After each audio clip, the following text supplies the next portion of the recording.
Faman kana minkum maridon. Nah, di sini uzur yang pertama. Barang siapa di antara kalian yang sakit, marid, sakit.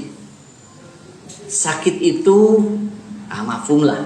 Cuman masalahnya kan nanti sakit ini ada yang sakit yang ringan, ada yang sakit yang sedang, ada yang sakit yang berat. Mana yang kita ambil ketika diperbolehkannya oleh syar'i untuk berbuka? Ya. Sakit itu tentu rasanya bisa kita alami sendirilah.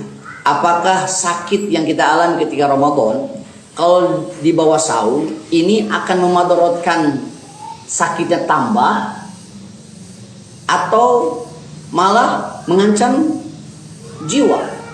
Maka kalau seandainya akan memudaratkan, menambah rasa sakitnya, la darara wa la dirara.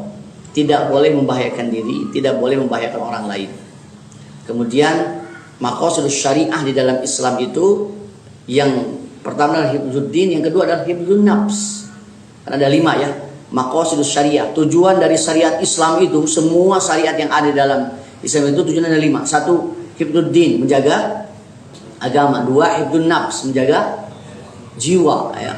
Ketiga, hifdzul mal, menjaga harta. Keempat, hifdzul akal, menjaga akal. Dan yang kelima, hifdzun nasab, menjaga keturunan. Nah, kalau seandainya melaksanakan syariat saum malah mengancam jiwa, jelas ini melanggar terhadap tujuan syariat, tidak boleh. Maka kalau seandainya sakit, kemudian kalau dibawa saum kemudian akan memudaratkan terhadap sakitnya bahkan nyawanya, maka ini dipersilahkan untuk berbuka, malah harus berbuka. Malah harus berbuka kalau seandainya mengancam terhadap jiwanya atau memudaratkannya, begitu.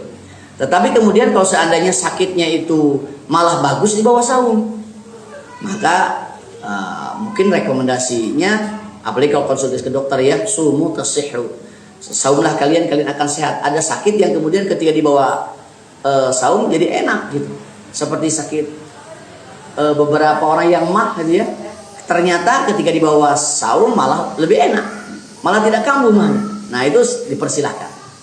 Tetapi kemudian kalau sakitnya bagaimana kalau seandainya dipaksakan saum kuat, tapi kalau di bawah saum juga ya lumayan lah, cukup berat juga. Nah bagaimana? Silakan kalau seandainya sakitnya tidak akan bertambah ataupun tidak akan membahayakan nyawanya, wa antasumu khairul lakum, saum lebih baik.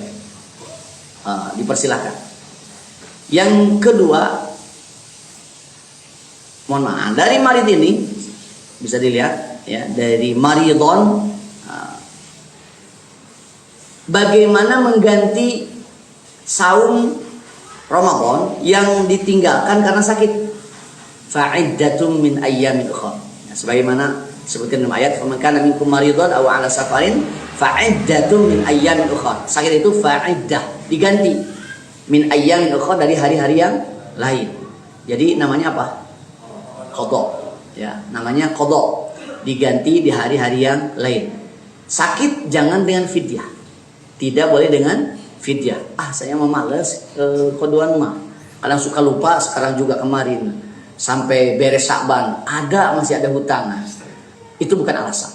Dia yang sakit harus dengan qadha, kecuali kalau sakitnya adalah sakit yang divonis permanen dan berat untuk saum. Jadi kalau sakitnya memang permanen oleh dokter tentu ya, oleh ahli, kemudian ketika sakit itu memang tidak boleh dibawa saum, maka sakit seperti itu bukan dengan qadha tapi dengan fidyah.